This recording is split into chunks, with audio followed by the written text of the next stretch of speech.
Hi to all. ఈరోజు నేను discuss చేయబోయే టాపిక్ ఏంటంటే ఇంటర్మీడియట్ సెకండ్ ఇయర్లో ఉన్నటువంటి వన్ ఆఫ్ ది చాప్టర్స్ అయినటువంటి solutions.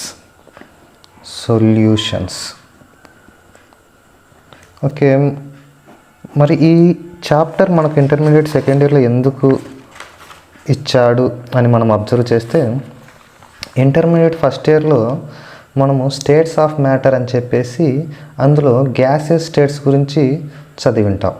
So Boyle's law, Charles law, Graham's law, Avogadro's law, Dalton's partial pressures laws, ఇలాంటి laws అన్నీ కూడా గ్యాసెస్కి సంబంధించి చదివాం.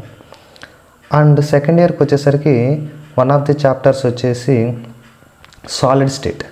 సో దీనికంటే ముందుగా నేను ఎక్స్ప్లెయిన్ చేయబడినటువంటి చాప్టర్. సో సాలిడ్ స్టేట్ అనే లెసన్ అయితే మనము డిస్కస్ చేయడం జరిగింది. ఆ సాలిడ్ స్టేట్ తర్వాత మనకు గ్యాసెస్ స్టేట్ అయిపోయింది, సాలిడ్ స్టేట్ అయిపోయింది. సో ఇంకా మనకు నెక్స్ట్ మిగిలిపోయినటువంటి స్టేట్ ఏంటి అంటే లిక్విడ్ స్టేట్. సో ఆ లిక్విడ్ స్టేట్కి సంబంధించింది సొల్యూషన్స్ అనమాట. సో ఈ సొల్యూషన్స్ అనేది లిక్విడ్ స్టేట్కి సంబంధించినటువంటి టాపిక్ అనమాట. సో దీంతో మనకు solid state, gases state, liquid state, 3 types of states of matter అనేది కంప్లీట్ అవుతుంది అనే ఉద్దేశంతో సొల్యూషన్స్ అనే చాప్టర్ని మనకు ఇంటర్మీడియట్ సెకండ్ ఇయర్లో ఇన్వాల్వ్ చేయడం జరిగింది. మరి ఈ చాప్టర్లో ముఖ్యంగా మనము ఏం డిస్కస్ చేస్తామంటే సొల్యూషన్స్ గురించి డిస్కస్ చేస్తాం. సో సొల్యూషన్స్లో కూడా సొల్యూషన్ యొక్క కాన్సన్ట్రేషను, ఆ కాన్సన్ట్రేషన్ ఎలా క్యాలిక్యులేట్ చేయాలి అనే ఇన్ఫర్మేషన్ మనము ఈ చాప్టర్లో ఎక్కువగా డిస్కస్ చేస్తాం. సో ఈరోజు నేను చెప్పబోయే టాపిక్స్ ఏంటంటే సొల్యూషన్ అంటే ఏంటి అని చెప్తాను. తర్వాత ఆ సొల్యూషన్ యొక్క కాన్సన్ట్రేషన్స్ మనము ఎలా క్యాలిక్యులేట్ చేయాలి అనే విషయము చెప్తాను. తర్వాత ఆ సొల్యూషన్ యొక్క కాన్సన్ట్రేషన్స్ని బేస్ చేసుకొని దాంట్లో ఉన్నటువంటి డిఫరెంట్ ఆస్పెక్ట్స్ను ఎలా క్యాలిక్యులేట్ చేయాలి అనే విషయము చెప్తాను. తర్వాత ఫ్యూచర్ క్లాసెస్లో ఈ కాన్సెప్ట్ని బేస్ చేసుకుని వాటికి సంబంధించిన ప్రాబ్లమ్స్ ఎలా ఉంటాయి, వాటిని మనం ఎలా సాల్వ్ చేయాలి అనే ఇన్ఫర్మేషన్ అంతా కూడా ఈ చాప్టర్లో నేను చెప్తాను. సో దాంతో ఈ చాప్టర్ మనం ఫినిష్ చేయొచ్చు అనమాట. సో ఇది కూడా చాలా చిన్న చాప్టర్. దీని నుంచి కూడా మనకు బ్లూ ప్రింట్ 4 మార్క్స్ ఉన్నాయి. సో నేను 4 మార్క్స్ మీదే ఫోకస్ చేస్తాను, అవి మీకు చెప్తాను. ముఖ్యంగా ఈ క్లాసెస్ అన్నీ కూడా ఐఎమ్ రిపీటింగ్ అగైన్. ఎవరైతే కెమిస్ట్రీ టఫ్ అనుకుంటారో, ఫెయిల్ అవుతాం అనుకుంటారో, కష్టంగా ఉంది అనుకుంటారో వాళ్ళు మాత్రమే ఈ క్లాసెస్ చూడండి. వాళ్ళ కోసమే ఈ క్లాసెస్ స్పెషల్గా చేయడం జరుగుతుంది. సరే, మనం చెప్పుకుంటున్నటువంటి ఈ సొల్యూషన్ అనేది లిక్విడ్ స్టేట్కి సంబంధించినటువంటిది. మరి ఏంటి సొల్యూషన్ అంటే what is solution? So solution అంటే it is a mixture. So mixture అంటే ఏం చెప్తాం? సపోజ్ మనం ఒక బేకరీకి కానీ ఏదైనా స్వీట్ షాప్కి అలా వెళ్ళినప్పుడు, హాట్ చిప్స్ షాప్కి వెళ్ళినప్పుడు మిక్స్చర్ వేయమంటారు. మిక్స్చర్ అని చెప్పగానే వాళ్ళు ఏమేస్తారు, అన్ని డిఫరెంట్ సబ్స్టాన్సెస్ అన్ని వాడి దగ్గర ఉన్నటువంటి అన్ని ఐటమ్స్ కూడా తీసుకొని కలిపి మనకు ప్యాక్ చేసి ఇస్తాడు. అంటే డిఫరెంట్ ఐటమ్స్ అన్ని కలిపి మిక్స్ చేయడాన్ని ఏమంటామంటే మిక్స్చర్ అంటాం. ఇక్కడ కూడా మనము సొల్యూషన్స్లో ఏం చూస్తామంటే ఇది సొల్యూషన్ అనేది ఒక మిక్స్చర్ అని చెప్తాం. అంటే ఏమేమి మిక్స్చర్స్ అంటే 2 or more substances, 2 or more items, 2 or more components mix అయి ఉంటే దాన్ని సొల్యూషన్ అంటాం. మరి ఆ 2 or more లిక్విడ్స్లో మనం చూస్తున్నాం కాబట్టి ఆ 2 or more కాంపోనెంట్స్ మిక్స్ అయి ఉంటాయి కాబట్టి మరి మనకు సొల్యూషన్లో ఆ 2 or more ఉన్నాయి అని ఎలా ఐడెంటిఫై చేస్తామంటే ఐడెంటిఫై చేయలేము. ఎందుకు చేయలేము అంటే it is homogeneous mixture. Homogeneous అంటే సో మనం చూస్తే ఆ మిక్స్చర్ అంతా కూడా, ఆ సొల్యూషన్ అంతా కూడా ఒకేలాగా యూనిఫామ్గా కనపడుతుంటుంది అనమాట. యూనిఫామ్గా అంటే దాంట్లో అంతా ఒక లిక్విడే ఉంది, ఒక లిక్విడ్ స్టేటే ఉంది, ఒక ఫార్మేషనే ఉంది అని మాత్రం మనకు అర్థమవుతుంది. సో అలాంటి మిక్స్చర్ని మనం ఏమంటామంటే హోమోజీనియస్ మిక్స్చర్ అంట. సపోజ్ నేను ఒక షుగర్ కొన్ని గ్రామ్స్ తీసుకున్నాను, దాన్ని వాటర్లో వేసాను. షుగర్ కొన్ని గ్రామ్స్ తీసుకొని వాటర్లో వేసి కొద్దిసేపు స్టిర్ చేసిన తర్వాత చూస్తే అందులో నాకు షుగర్ కనపడదు, అంత లిక్విడే కనపడుతుంది. అంటే షుగర్ ఏమైపోయింది, ఆ లిక్విడ్లో అంతా కూడా డిజాల్వ్ అయిపోయింది. డిజాల్వ్ అయిపోవడం వలన ఆ షుగరు ఆ వాటర్ రెండు కలిసిపోయి నాకు యూనిఫామ్గా ఒకేలాగా కనపడుతున్నాయి. దాన్నే హోమోజీనియస్ అంటాం. సో అంటే సొల్యూషన్ అంటే ఒక హోమోజీనియస్ మిక్స్చర్, ఒక యూనిఫామ్ మిక్స్చర్. అందులో టూ ఆర్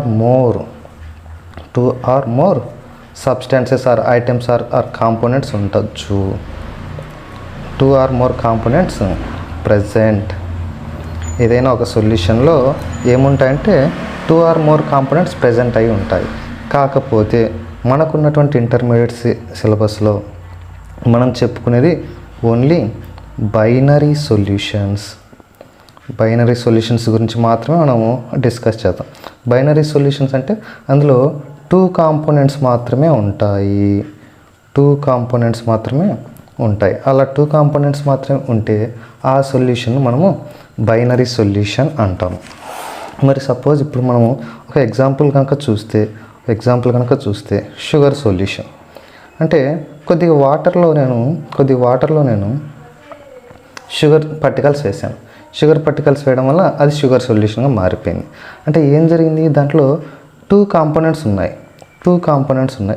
ఏమేమి ఉన్నాయి అంటే వాటర్ ఉంది ప్లస్ షుగర్ ఉంది. ఇలా రెండు కాంపోనెంట్స్ మిక్స్చర్ కలిసిపోయి ఒక హోమోజీనియస్ మిక్స్చర్ ఫామ్ అయింది. దాన్నే మనము సొల్యూషన్ అన్నాం. ఇందులో షుగర్ మెయిన్ ఆస్పెక్ట్ కాబట్టి దీన్ని షుగర్ సొల్యూషన్ అన్నాం. In the same way salt mix చేస్తే సాల్ట్ సొల్యూషన్ ఫామ్ అవుతుంది. మరి ఈ సొల్యూషన్లో ఉన్నటువంటి ఈ 2 కాంపోనెంట్స్ కూడా 2 డిఫరెంట్ నేమ్స్ అయితే ఇవ్వడం జరుగుతుంది అనమాట. ఏ కాంపోనెంట్ అయితే, ఏ సబ్స్టాన్స్ అయితే లార్జర్ కాంపోనెంట్ ఉంటుందో అంటే ఎక్కువ క్వాంటిటీ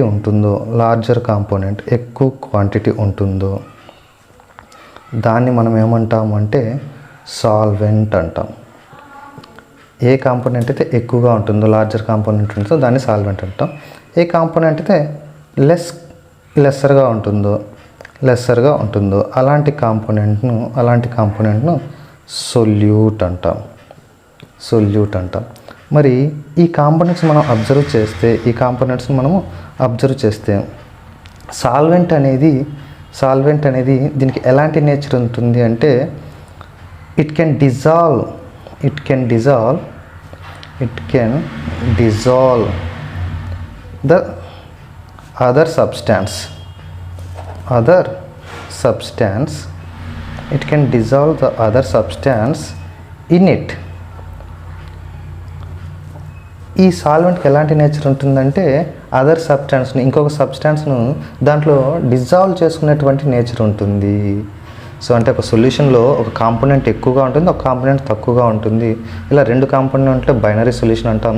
బైనరీ సొల్యూషన్లో ఎక్కువగా ఉన్న కాంపోనెంట్ను సాల్వెంట్ అంటాం. ఆ సాల్వెంట్కి ఏం నేచర్ ఉంటుందంటే దాంట్లోకి ఇంకొక సబ్స్టాన్స్ను డిజాల్వ్ చేసుకునే నేచర్ ఉంటుంది.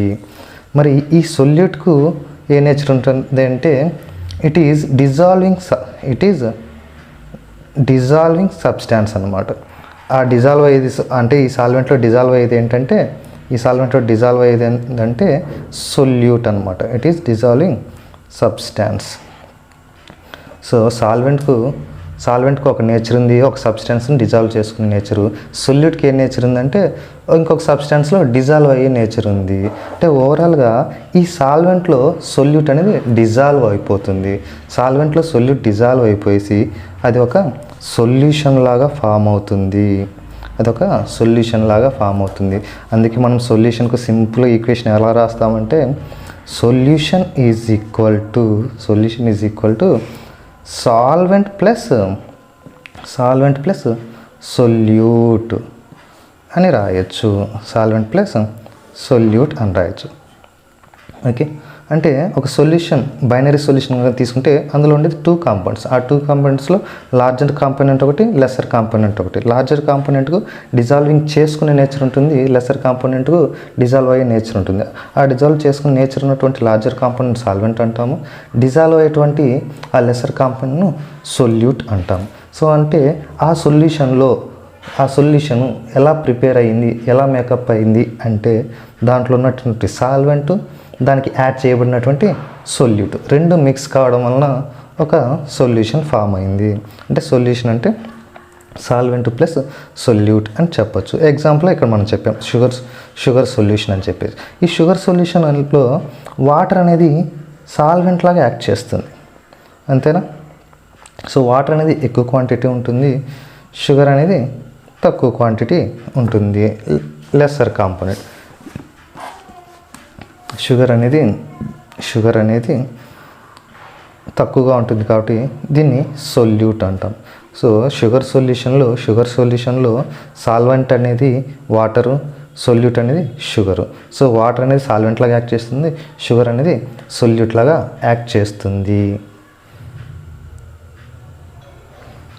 మరి ఇప్పుడే మనము మెయిన్ టాపిక్లోకి వస్తున్నాం అన్నమాట.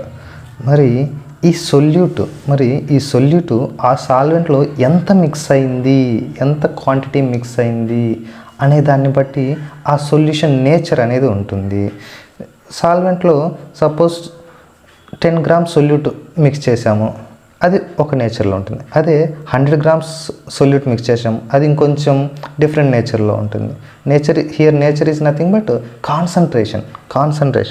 అంటే నేను 1 liter వాటర్ తీసుకున్నాను. ఈ 1 liter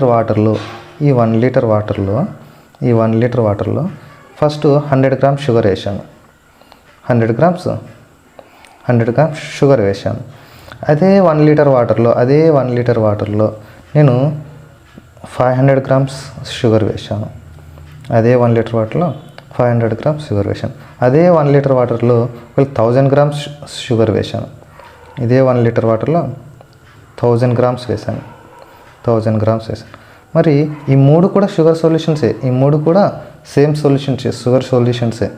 అయితే దీంట్లో క్వాంటిటీ ఒక రకంగా ఉంది, దీంట్లో క్వాంటిటీ ఒక రకంగా ఉంది, దీంట్లో క్వాంటిటీ ఒక రకంగా ఉంది. అంటే మూడిట్లో కూడా సాల్వెంట్ సేమ్ ఉన్నప్పటికీ సొల్యూట్ మాత్రం యాడ్ అవుతున్నటువంటి సొల్యూట్ మాత్రం డిఫరెంట్ క్వాంటిటీస్లో ఉంది. ఈ డిఫరెంట్ క్వాంటిటీస్లో ఉండడం వలన ఈ సొల్యూషన్ యొక్క నేచర్, కాన్సన్ట్రేషన్ మారిపోతూ ఉంటుంది. సో దేంట్లో అయితే సాల్వెంట్ తక్కువగా, దేంట్లో అయితే సొల్యూట్ క్వాంటిటీ తక్కువగా ఉంటుందో అది తక్కువ కాన్సన్ట్రేషన్ గాను, దేంట్లో అయితే సొల్యూట్ కాన్సన్ట్రేషన్ ఎక్కువగా ఉంటుందో అది ఎక్కువ కాన్సన్ట్రేషన్ గాను ఉంటుంది. మరి ఎంత కాన్సన్ట్రేషన్ ఉంది అని మనం క్యాలిక్యులేట్ ఎలా చేయాలి అని అబ్జర్వ్ చేస్తే అందుకోసం ఆ కాన్సన్ట్రేషన్ మనం క్యాలిక్యులేట్ చేయడం కోసం మనకు ఈ కాన్సన్ట్రేషన్ టర్మ్స్ అయితే ఇచ్చారనమాట. కాన్సన్ట్రేషన్ మనం ఎలా క్యాలిక్యులేట్ చేయాలి, ఒక సొల్యూషన్లో ఉన్నటువంటి కాన్సన్ట్రేషన్ ఎలా క్యాలిక్యులేట్ చేయాలి. సొల్యూషన్ అయితే తయారు చేయగలుగుతున్నాం, మరి ఆ సొల్యూషన్ ఎంత కాన్సన్ట్రేషన్ ఉంది, దాంట్లో ఎంత క్వాంటిటీ ఆఫ్ సొల్యూట్ ఉంది అని మనకు తెలియదు. సో దాన్ని క్యాలిక్యులేట్ చేయడం కోసం, దాన్ని క్యాలిక్యులేట్ చేస్తే దాని కాన్సన్ట్రేషన్ అయితే తెలిసిపోతుంది. ఆ కాన్సన్ట్రేషన్ మనం క్యాలిక్యులేట్ చేయడం కోసం కొన్ని కాన్సన్ట్రేషన్ టర్మ్స్ని అయితే మనకి ఇచ్చారనమాట. అవి ఏంటివంటే molality,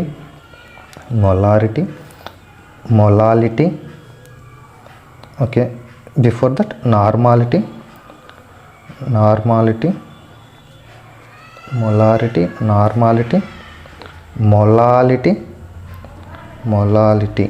so molarity, normality, molality అనే 3 రకాల కాన్సన్ట్రేషన్ టర్మ్స్ అయితే మనకు ఇవ్వడం జరిగింది.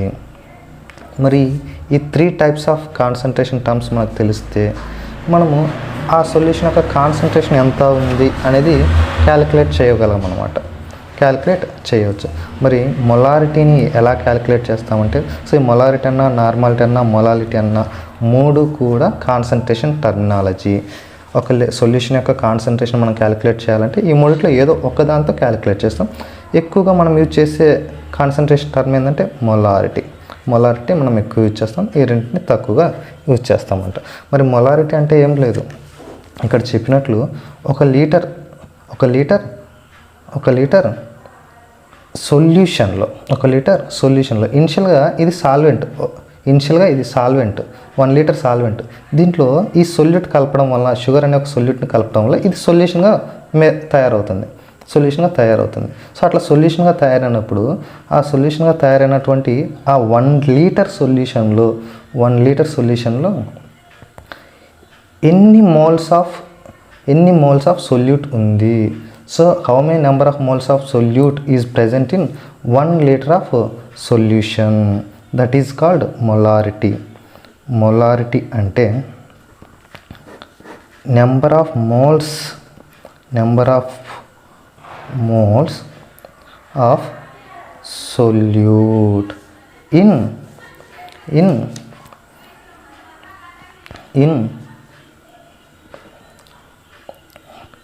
Volume of solution in litres. So ఎన్ని లీటర్స్ ఆఫ్ సొల్యూషన్లో ఎన్ని మోల్స్ ఆఫ్ సొల్యూట్ ఉంది, ఎన్ని లీటర్స్ ఆఫ్ సొల్యూషన్లో ఎన్ని మోల్స్ ఆఫ్ సొల్యూట్ ఉంది అని చెప్పడమే మొలారిటీ. సో అంటే అప్పుడు దీని యూనిట్స్ ఏమవుతుంది, ఈ నెంబర్ ఆఫ్ మోల్స్ అంటే మోల్స్ పర్ లీటర్, దీని యూనిట్స్ వచ్చేసి moles per litre. So moles per litre. మరి మోల్స్ అంటే ఏంటి అంటే మీరు దాని గురించి ఏదో కన్ఫ్యూజ్ కావాల్సి కష్టపడాల్సిన అవసరం లేదు. సో మోల్స్ అంటే మోల్కు ప్లూరలే మోల్స్. మరి మోల్ అంటే ఏంటో కాదు, మోల్ అంటే ఒక number. So mole is a number. Mole అంటే ఏదో కాదు, ఒక నెంబర్. మోల్ అంటే దాని గురించి మనం ఏదో ఇంకా కష్టపడాల్సిన అవసరం లేదు, కన్ఫ్యూజ్ కావాల్సిన అవసరం లేదు. సో మరి మోల్ అంటే నెంబర్. ఏంది మోల్ అంటే నెంబర్ అంటే సపోజ్ ఇప్పుడు ఒక పెయిర్ అంటాము. పెయిర్ అంటే దాని నెంబర్ ఎంత 2 అని, 2 యూనిట్స్ ఉంటే దాన్ని పెయిర్ అంటాం. అలా కాకుండా డజన్ ఉంది. డజన్ అంటే ఏమంటాం, 12 యూనిట్స్ ఉంటే దాన్ని డజన్ అంటాం. సపోజ్ ఇప్పుడు మనం ఒక బండిల్ పేపర్స్ తీసుకుంటాం. బండిల్ పేపర్స్ కనుక తీసుకుంటే దాంట్లో ఎన్ని పేపర్లు ఉంటాయంటే 500 యూనిట్స్ ఉంటాయి, 500 పేపర్స్ ఉంటాయి. 500 పేపర్స్ ఉంటే దాన్ని ఒక బండిల్ పేపర్స్ అని చెప్తున్నాము.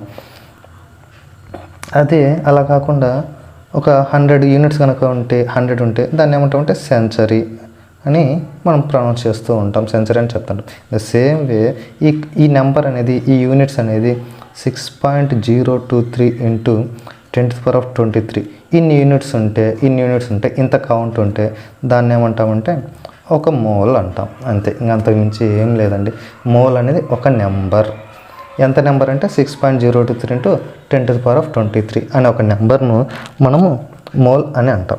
మరి ఈ నెంబర్ ఎలా క్యాలిక్యులేట్ చేయాలా, ఈ నెంబర్కి ఇంకా వేరే నేమ్స్ ఏమైనా ఉన్నాయా, ఈ నెంబర్ ఎలా వచ్చింది అనే ఇన్ఫర్మేషన్ అంతా ఇక్కడ నేను డిస్కస్ చేయను. దాని గురించి సపరేటింగ్ ఒక క్లాసు వీలైతే చెప్తాను. సో ఇక్కడ మీరు గుర్తుపెట్టుకోవాల్సింది ఏంటంటే మోల్ అంటే ఏంటంటే ఒక నెంబర్, అంతే సింపుల్గా. ఆ నెంబర్ వాల్యూ ఎంత అంటే 6.023 ఇంటూ 10⁻23 అంటే దాన్ని ఒక మోల్ అంటాం.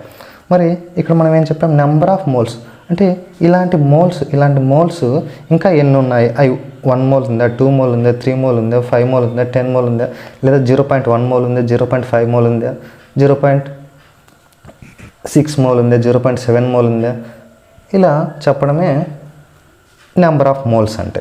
సో ఆ సొల్యూట్ యొక్క మోల్స్ని మనం క్యాలిక్యులేట్ చేయగలగాలి.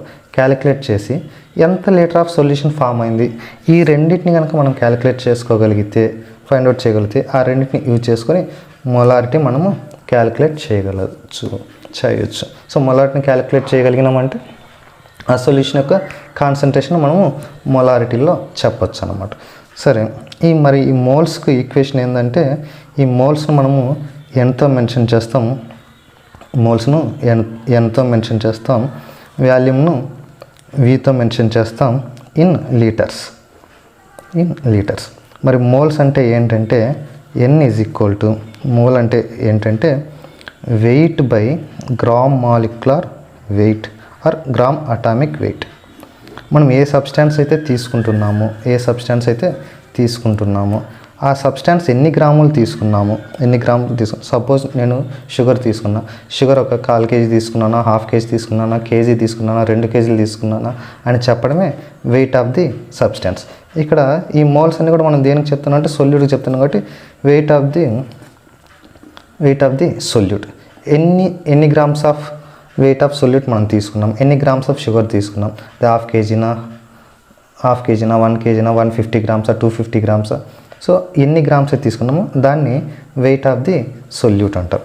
మరి గ్రామ్ మాలిక్యులర్ వెయిట్, అదే సొల్యూట్ యొక్క gram molecular wait. So wait of the solute by gram molecular weight of the solute. Gram molecular wait అంటే ఏ సొల్యూట్ అయితే తీసుకున్నామో ఆ సొల్యూట్కి ఒక ఫార్ములా ఉంటుంది, ఆ ఫార్ములా అటామిక్ మాస్ యూనిట్స్ మనం క్యాలిక్యులేట్ చేస్తే వచ్చేదాన్నే గ్రామ్ మాలిక్యులర్ వెయిట్ అంటాం. ఆ ఫార్ములాలో ఉన్నటువంటి ఆ మాస్ యూనిట్స్ అన్నిటిని మనం క్యాలిక్యులేట్ చేయగలిగితే వచ్చే వాల్యూను గ్రామ్ మాలిక్యులర్ వెయిట్ అంటాం. సపోజ్ గ్లూకోజే ఉంది, గ్లూకోజ్ యొక్క ఫార్ములా కనుక చూస్తే C6H12O6 అని మనకు తెలుసు. మరి దీంట్లో ఈ ఫార్ములాలో ఉన్నటువంటి ఈ సబ్స్టాన్సెస్ లైక్ ఈ యాటమ్స్ లైక్ ఈ ఎలిమెంట్స్ యొక్క మాస్ యూనిట్స్ మనం క్యాలిక్యులేట్ చేస్తే ఆ వచ్చే వాల్యూనే గ్రామ్ మాలిక్యులర్ వెయిట్ అంటాం. ఒకవేళ మనము ఇది మాలిక్యూల్కి చెప్తున్నాం కాబట్టి గ్రామ్ మాలిక్యులర్ వెయిట్, అదే యాటమ్కి చెప్తే దాన్ని గ్రామ్ అటామిక్ వెయిట్ అని కూడా చెప్పొచ్చు అనమాట. సరే, ఒకసారి దీన్ని క్యాలిక్యులేట్ చేస్తే ఇదే గ్లూకోజ్ నథింగ్ బట్ షుగర్ అనుకుంటే ఈ షుగర్ యొక్క గ్రామ్ మాలిక్యులర్ వెయిట్ మనం క్యాలిక్యులేట్ చేస్తే కార్బన్ యొక్క మాస్ యూనిట్స్ వచ్చేసి 12 ఒక్కొక్క కార్బన్కి. అలాంటి 12 మాస్ యూనిట్స్ ఉన్న కార్బన్లు ఎన్ని ఉన్నాయంటే 6 ఉన్నాయి. So 12 × 6 that is called 72 mass units ఇక్కడ ఉన్నాయి. అదే హైడ్రోజన్ యొక్క mass units 1, hydrogen mass units atomic mass units 1. అలాంటి అటామిక్ మాస్ యూనిట్స్ ఎన్ని ఉన్నాయంటే ఇక్కడ 12 ఉన్నాయి. టోటల్ హైడ్రోజన్ మాస్ యూనిట్స్ ఇక్కడ ఉంటే 12 ఉన్నాయి. ఆక్సిజన్ యొక్క మాస్ యూనిట్స్ వచ్చేసి 16. అలాంటివి ఎన్ని ఉన్నాయంటే 6 ఉన్నాయి. అంటే 96 మాస్ యూనిట్స్ ఉంది. సో ఓవరాల్ క్యాలిక్యులేట్ చేస్తే 10, 18. So 180 atomic mass units or ఇది మాలిక్యూల్ కాబట్టి మాలిక్యులర్ వెయిట్ అంటాం. సో అంటే ఇక్కడ గ్లూకోజ్ మనము 1 kg తీసుకున్నాం, 2 kg తీసుకున్నాం, 3 kg తీసుకున్నాం అనేది ఇక్కడ రాస్తాం. ఇక్కడ ఏం రాస్తామంటే ఒక్కొక్క గ్లూకోజ్ మాలిక్యూల్ యొక్క గ్రామ్ మాలిక్యులర్ వెయిట్, ఒక్కొక్క గ్లూకోజ్ మాలిక్యూల్ యొక్క గ్రామ్ మాలిక్యులర్ వెయిట్ అంటే that is nothing but formula wait. A substance అయితే తీసుకున్నామో ఆ సబ్స్టెన్స్ యొక్క ఫార్ములాను రాసుకొని దాని వెయిట్ని క్యాలిక్యులేట్ చేస్తే దాన్ని గ్రామ్ మాలిక్యులర్ వెయిట్ అంటాం. ఈ రెండింటిని క్యాలిక్యులేట్ చేస్తే వచ్చే వాల్యూను మోల్ అంటాం. సో ఇంకా ఎంత మనం ఎన్ని గ్రామ్స్ ఆఫ్ సబ్స్టెన్స్ తీసుకుంటే ఎన్ని వాల్యూ అంత పెరుగుతుంది, ఎంత సబ్స్టెన్స్ ఎక్కువ తీసుకుంటే మోల్ వాల్యూ అంత పెరుగుతుంది. So N is equal to W/GMW. N is equal to wait of the substance, wait of the solute by gram molecular weight of the solute by volume in litres. In the same వే దీన్ని multiplicative inverse రాస్తే weight of the solute by gram molecular weight of the solute into దీన్ని multiplicative inverse చేస్తే ఇక్కడ by 1 ఉన్నట్టు దీన్ని reverse చేస్తే 1/V litres. ఈ litres millilitres convert చేస్తే weight of the solute by gram molecular weight of the solute into 1000/V ml that is equal to molarity.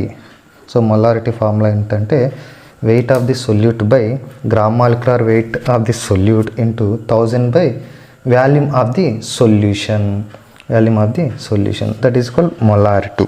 In the same way normality. Okay, molarity concentration term అర్థమైందంటే ఇంకా next concentration term వచ్చేసి normality. So molarity అర్థమైపోయిందంటే normality కూడా చాలా ఈజీగా అర్థం చేసుకోవచ్చు. So వీళ్ళంత సింపుల్గా చెప్తాను చూడండి. సో నార్మాలిటీ అంటే ఏంటో కాదు, అక్కడ మొలారిటీలో చెప్పేటప్పుడు number of moles of the solute per certain volume of solution అని చెప్పాం. ఇక్కడ ఏం చెప్తామంటే నార్మాలిటీకి number of equivalent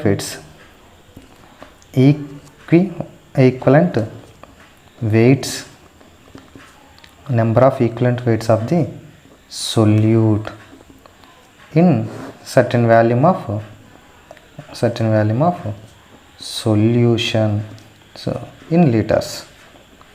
So in liters of solutions లో ఎన్ని ఈక్వలెంట్ వెయిట్స్ ఆఫ్ సొల్యూట్ ఉంది అని క్యాలిక్యులేట్ చేయడమే నార్మాలిటీ. అందుకే దీనికి యూనిట్స్ మనం ఏం రాస్తామంటే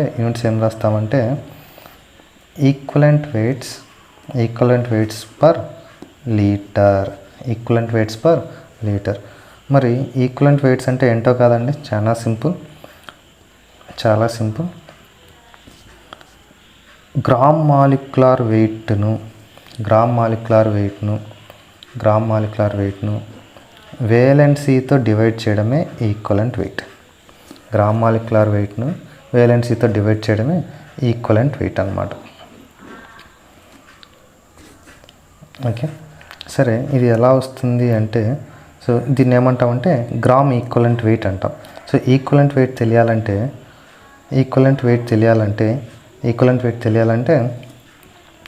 మోల్స్ చెప్పేటప్పుడు మనం ఏం రాస్తాము, వెయిట్ ఆఫ్ ది సబ్స్టాన్స్, ఇక్కడ సొల్యూట్ కాబట్టి weight of the solute by gram molecular wait అని చెప్పేసి దేనికి చెప్తామంటే మోల్స్కు చెప్తాం. కానీ గ్రామ్ ఈక్వలెంట్ వెయిట్కి ఏం చెప్తామంటే ఇక్కడ మోల్స్ ప్లేస్లో మనము ఈక్వలెంట్ వెయిట్స్ రాస్తున్నాం అంతే.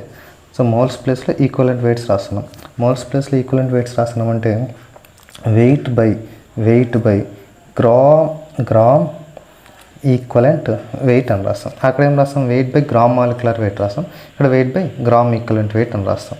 సో ఎన్ వచ్చేసి మనకు weight by gram molecular weight. అదే ఈక్వలెంట్ వెయిట్ వచ్చేసి weight by gram equivalent weight, అంతేనండి. వేరేదేం లేదు, very simple. So weight by gram equivalent weight by certain volume of solution. ఇంకా దీన్ని అంతా ఇంకా మల్టిప్లికేటివ్ ఇన్వర్స్ చేస్తే వెయిట్ బై సింపుల్గా డబ్ల్యూ రాస్తాం, weight by gram equivalent weight into 1 by volume of solution in litres. So ఈ gram equivalent వెయిట్ను నేను ఎలా చెప్పాను, this is gram equivalent weight. అంటే గ్రామ్ ఈక్వలెంట్ వెయిట్ అంటే gram molecular weight by valency. So weight by gram equivalent weight నేను ఎలా రాస్తానంటే gram molecular weight by valency అని రాస్తుంది into 1 by V litres. So ఈ వేలెన్సీని ఇటు సైడ్ పంపించేస్తే వెయిట్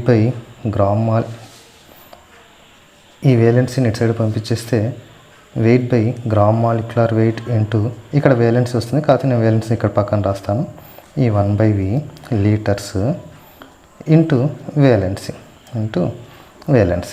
సరే దీన్ని మిల్లీ లీటర్స్లోకి కన్వర్ట్ చేసుకుంటే లీటర్స్ కాస్త litres of the solution millilitres convert చేస్తే weight by gram molecular weight into 1000 by V millilitres into valency. So ఇది నార్మాలిటీ అనమాట. సో నార్మాలిటీకి మనము యూనిట్స్ ఏం చెప్పామంటే ఈక్వలెంట్ వెయిట్స్ బై లీటర్, లేదా దీన్ని నార్మల్స్ అని కూడా అంటారనమాట. Equivalent rates or normals are the units for normality. So equivalent weight of the solute by volume of the solution in certain litre. So equivalent weight of the solute అంటే weight by gram equivalent weight. ఇక్కడ mole ప్లేస్లో equivalent weight రాస్తున్నాం మనం. Mole అంటే ఏం రాస్తామంటే weight by gram molecular weight. అదే equivalent weight అంటే మనం ఏం రాస్తామంటే weight by gram equivalent weight. So మరి గ్రామ్ ఈక్వలెంట్ వెయిట్ అంటే ఏంటో రాసినాం. సో గ్రామ్ మాలిక్యులర్ వెయిట్ను వేలెన్సీతో మనం డివైడ్ చేస్తే వచ్చేదాన్ని గ్రామ్ ఈక్వలెంట్ వెయిట్ అంటాము. సో అందుకే weight by gram equivalent weight into 1 by volume of the solution రాసుకున్నాము. Weight of the solute by gram molecular weight of the solute by valency into 1 by volume of the solution అని దీన్ని అంతా solve చేసాం. మరి ఇందాక నుంచి valency అని చెప్పాం. ఏంటి వేలెన్సీ అంటే, ఇక్కడ వేలెన్సీ అంటే ఏంటో కాదు, ఇక్కడ తీసుకున్నటువంటి సొల్యూట్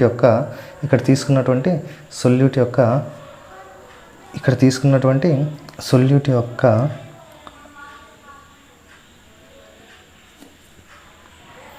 అయానిక్ బాండ్ కెపాసిటీ అని చెప్పచ్చు. సో బేసికలీ ఇక్కడ తీసుకున్న సొల్యూట్లు ఏముంటాయంటే మోస్ట్ ప్రాబబ్లీ యాసిడ్ కానీ బేస్ కానీ సాల్ట్స్ కానీ ఉంటాయి. సో యాసిడ్ అయితే ఎన్ని H+ని రిలీజ్ చేస్తుంది, that is the valency. Acid అయితే నెంబర్ ఆఫ్ H+ అయాన్స్ను రిలీజ్ చేస్తుందో దాన్ని వేలెన్సీ అని యాసిడ్లో చెప్తాం. అదే బేసిస్లో అయితే ఎన్ని OH- అయాన్ని ఇస్తుంది, నెంబర్ ఆఫ్ OH- అయాన్స్, ఎన్ని OH- అయాన్ని రిలీజ్ చేయగలదు, that is the valency in bases. అదే సాల్ట్స్లో అయితే ఎన్ని ఎలక్ట్రాన్స్ ట్రాన్స్ఫర్ అవుతున్నాయి, so anion to cation, cation to ion, ఎన్ని ఎలక్ట్రాన్స్ ట్రాన్స్ఫర్ అవుతున్నాయి, because that is ionic bond. అది అయానిక్ బాండ్ కాబట్టి నెంబర్ ఆఫ్ ఎలక్ట్రాన్స్ ట్రాన్స్ఫర్ జరుగుతుంది. అది 1 ఎలక్ట్రాన్, 2 ఎలక్ట్రాన్, 3 ఎలక్ట్రాన్, ఎన్ని ఎలక్ట్రాన్స్ జరిగితే that is the valency of that substance అనమాట, number of electrons transferred. దీనికి ఇక్కడ ఎగ్జాంపుల్ చూస్తే యాసిడ్కి HCl చూసామనుకో, ఇది H+ గాను Cl- అని, అంటే ఒక H+ని రిలీజ్ చేయగలదు కాబట్టి దీని వేలెన్సీ 1. అదే H2SO4 చూస్తే ఇది 2 H+ని రిలీజ్ చేయగలదు కాబట్టి దీని వేలెన్సీ 2. సో ఇలా వేలెన్సీని యాసిడ్లకు చెప్పచ్చు. అదే బేసిస్ కనుక చూస్తే NaOH కనుక మనం చూస్తే ఇది ఒక OH- రిలీజ్ చేయగలదు కాబట్టి దీని వేలెన్సీ 1. అదే కాల్షియం హైడ్రాక్సైడ్ కనుక మనం చూస్తే ఇది 2 OHని రిలీజ్ చేయగలదు కాబట్టి దీని వేలెన్సీ 2 అని చెప్పచ్చు. అదే సాల్ట్స్కి NaCl కనుక తీసుకుంటే దీంట్లో ఒక ప్లస్ ఒక మైనస్ ఉంటుంది, అంటే దీని వేలెన్సీ 1 అని చెప్పచ్చు. అదే ఎన్నో డబల్ ఛార్జ్ ఉన్నది కనుక 2 వేలెన్సీ ఉన్నది చూస్తే దాంట్లో వేలెన్సీ 2 అని చెప్పు, that is the valency. So ఇక్కడ మనం చెప్పినటువంటి ఈ వేలెన్సీ ఏంటంటే అది యాసిడా, బేసా, సాల్టా, ఏ సబ్స్టెన్స్ అయితే ఆ సబ్స్టెన్స్ యొక్క యాసిడ్ అయితే H+ అయాన్స్ కౌంటు, బేస్ అయితే OH- అయాన్స్ కౌంటు, అది సాల్ట్స్ అయితే number of electron transferred count, దాన్ని మనం ఇక్కడ వేలెన్సీ అని చెప్తాం. సరే, ఓవరాల్ ఇక్కడ మనం అబ్జర్వ్ చేస్తే normality is equal weight of the solute by gram molecular weight of the solute into 1000 by volume of the solution in millilitres in valency and valency. అయితే ఇక్కడ ఈ యొక్క పార్ట్ కనుక మనం అబ్జర్వ్ చేస్తే it is equal to molarity. ఇదంతా కూడా molarity formula లాగానే ఉంది చూడండి. So weight by gram molecular weight of the solute into 1000 by, ఇదంతా కూడా మొలారిటీ అని చెప్పచ్చా. సో అంటే నార్మాలిటీని మనం క్యాలిక్యులేట్ చేయాలి అంటే మొలారిటీ ఇంటూ వేలెన్సీ అని రాస్తే సరిపోతుందండి. This is the relationship between the normality and molarity. అంటే మొలారిటీని వేలెన్సీతో మల్టిప్లై చేస్తే మనకు నార్మాలిటీ వాల్యూ తెలిసిపోతుంది. ఎందుకంటే ఈ రెండింటి మధ్య రిలేషన్ మీద ప్రాబ్లమ్స్ ఇస్తారనమాట. మొలారిటీ ఇచ్చి నార్మాలిటీ కనుక్కోమనొచ్చు, నార్మాలిటీ ఇచ్చి మొలారిటీ కనుక్కోవచ్చు. సో ఇదే ఈక్వేషన్ నుంచి మొలారిటీ మనం ఎలా రాయొచ్చు, molarity is equal normality by valency. So మనకు ఏదైనా ఒకటి తెలిస్తే ఇంకో దాన్ని మనం ఫైండ్ అవుట్ చేయొచ్చు అనమాట. ఈ విధంగా మనము మొలారిటీని, నార్మాలిటీని క్యాలిక్యులేట్ చేయవచ్చు. This is the relation between the molarity and normality. Okay, one more concentration term ఏంటంటే మొలాలిటీ. మనం మొలారిటీ చూసాము, నార్మాలిటీ చూసాము. ఇంకొక కాన్సన్ట్రేషన్ టర్మ్, ఒక సొల్యూషన్ను కాన్సన్ట్రేషన్ క్యాలిక్యులేట్ చేయడానికి యూజ్ చేసే ఇంకొక కాన్సన్ట్రేషన్ టర్మ్ ఏంటంటే మొలాలిటీ. సో మొలాలిటీ అంటే ఏం కాదు, ఇప్పటివరకు మనం చెప్పింది సర్టెన్ వాల్యూమ్ ఆఫ్ సొల్యూషన్లో ఎంత సబ్స్టాన్స్ ఉంది, ఎన్ని మోల్స్ ఆఫ్ సబ్స్టాన్స్ ఉంది, ఎన్ని gram equivalents weights of substance ఉంది, సొల్యూట్ ఉంది అని చెప్పుకున్నాం. సో అంటే లీటర్స్లో చెప్పుకున్నాం, లీటర్స్లో ఎంత సొల్యూట్ ఉంది అని. కానీ ఇక్కడ సాల్వెంట్లో సర్టెన్ వెయిట్ ఆఫ్ ది సాల్వెంట్లో అది కూడా కేజీస్లో చెప్పుకోవడం. సో ఎన్ని కేజీస్ ఆఫ్ సాల్వెంట్లో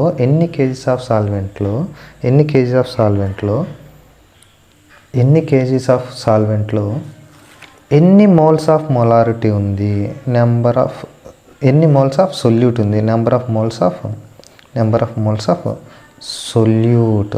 సో ఎన్ని number of moles of solute, ఎంత వెయిట్ ఆఫ్ సాల్వెంట్లో డిజాల్వ్ అయింది అని చెప్పడమే మొలాలిటీ అండి, అంతే, ఏం లేదు. సో మనకు number of moles of solutes తెలుసు, దాన్ని weight of the solute by gram molecular weight of the solute అని రాసుకుంటాము. Weight of the solvent. మీరు గమనించాలి, మనం పైన చెప్పుకున్న మొలారిటీ, నార్మాలిటీ రెండిట్లో కూడా ఇక్కడ సొల్యూషన్ యొక్క వాల్యూమ్ చూసాం, కానీ మొలాలిటీలో సాల్వెంట్ యొక్క వెయిట్ చూస్తాము. సో దీన్ని మల్టిప్లికేటివ్ ఇన్వర్స్ రాస్తే weight of the solute by gram molecular weight of the solute into 1 by weight of the solvent in kgs. అదే దీన్ని మనము గ్రామ్స్లోకి కన్వర్ట్ చేసుకుంటే weight of the solute by gram molecular weight of the solute by gram molecular weight of the solute into 1000 by weight of the solvent in గ్రామ్స్లోకి convert చేసుకుంటే దీన్నే మనము molality అంటాం. సో మనకు ఇప్పుడు చెప్పిన వీటన్నిటిలో కూడా మొలాలిటీ, నార్మాలిటీ కంటే కూడా మొలారిటీ మనం ఎక్కువగా యూజ్ చేస్తాం. సో ఈ మూడు కూడా concentration terms. Just for information, మనకు మొలారిటీ అనేది చాలా ఇంపార్టెంట్ అనమాట. సో మొలారిటీని మనం ఎలా చెప్పుకున్నాము అంటే molarity is equal weight of the solute by gram molecular weight of the solute into 1000 by ml. ఇది మొలారిటీ ఫార్ములా. అదే నార్మాలిటీ ఫార్ములా మనం ఏం చెప్పుకున్నాము అంటే weight of the solute by gram molecular weight of the solute into 1000 by of the solution into valency అని చెప్పుకున్నాము. ఆ రెండు మధ్య relation normality is equal molarity into valency or molarity is equal normality by valency అని చెప్పుకున్నాము. అదే molality అయితే wait of the solute by gram molecular weight of the solute into 1000 by weight of the solvent in grams అని చూస్తాం. So ఓవరాల్గా మనం ఈరోజు discuss చేసిన థింగ్స్ ఏంటంటే సొల్యూషన్ అంటే ఏంటి, సొల్యూషన్ టైప్స్లో బైనరీ సొల్యూషన్స్లో ఎలా ఉంటుంది, ఆ సొల్యూషన్లో ఉన్న కాంపోనెంట్స్ ఏంటి, వాటిని సాల్వెంట్ సొల్యూట్ అంటాం. లార్జర్ కాంపోనెంట్ సాల్వెంట్ అంటాం, లెసర్ కాంపోనెంట్ సొల్యూట్ అంటాం. ఈ సాల్వెంట్ సొల్యూట్ రెండు కలిసి సొల్యూషన్ ఫామ్ అవుతుంది. ఈ సొల్యూషన్లో యూజ్ చేసే సొల్యూట్ కంటెంట్ని బట్టి, సొల్యూట్ అమౌంట్ని బట్టి ఆ సొల్యూషన్ యొక్క కాన్సన్ట్రేషన్ మారిపోతుంది. సో అలాంటి కాన్సన్ట్రేషన్ మనం ఎలా క్యాలిక్యులేట్ చేయాలని చెప్పుకోవడానికి 3 కాన్సన్ట్రేషన్ టర్మ్స్ చూసుకున్నాము. అవి మొలారిటీ, నార్మాలిటీ, మొలాలిటీ. ఇది basic information for this chapter. ఇంకా ఇంపార్టెంట్ టాపిక్స్ ఏమున్నాయంటే మోల్ ఫ్రాక్షన్ ఉందండి. మోల్ ఫ్రాక్షన్ తర్వాత రిలేటివ్ లోయరింగ్ వేపర్ ప్రెషర్ ఉంది. ఈ రెండు కనుక మనం క్యాచ్ చేయగలిగితే ఆ రెండింటి మీద మనకు ప్రాబ్లమ్స్ కూడా ఉంటాయి. వాటిని నేను నెక్స్ట్ క్లాస్లో డిస్కస్ చేస్తాను. సో ఈరోజు క్లాస్ మీకు అందరికీ అర్థమైందని అనుకుంటున్నాను. ఇంకా ఏమైనా డౌట్లు ఉన్నా మీ డౌట్లను కామెంట్ సెక్షన్లో కామెంట్ చేయండి. నేను వాటిని కూడా కన్సల్ట్ చేసి మళ్ళీ ఒక స్పెషల్ క్లాస్ తీసుకొని మీ డౌట్స్ అన్నిటిని కూడా ఎక్స్ప్లెయిన్ చేసే ప్రయత్నం చేస్తాను. ముఖ్యంగా ఎవరైతే డల్లర్స్ అనుకుంటున్నారో వాళ్ళకు ఈ క్లాసెస్ బాగా యూజ్ అవుతాయని నేను నమ్ముతున్నాను. ఇంకా మీకు తెలిసిన వాళ్ళు ఎవరైనా ఉంటే వాళ్ళకు కూడా ఈ వీడియో షేర్ చేయండి. వాళ్ళకు కూడా ఇంటర్మీడియట్లో మంచి సబ్జెక్ట్ గెయిన్ చేసుకొని మంచి స్కోర్ గెయిన్ చేసుకోవడానికి యూజ్ అవుతాయి. Thank you all.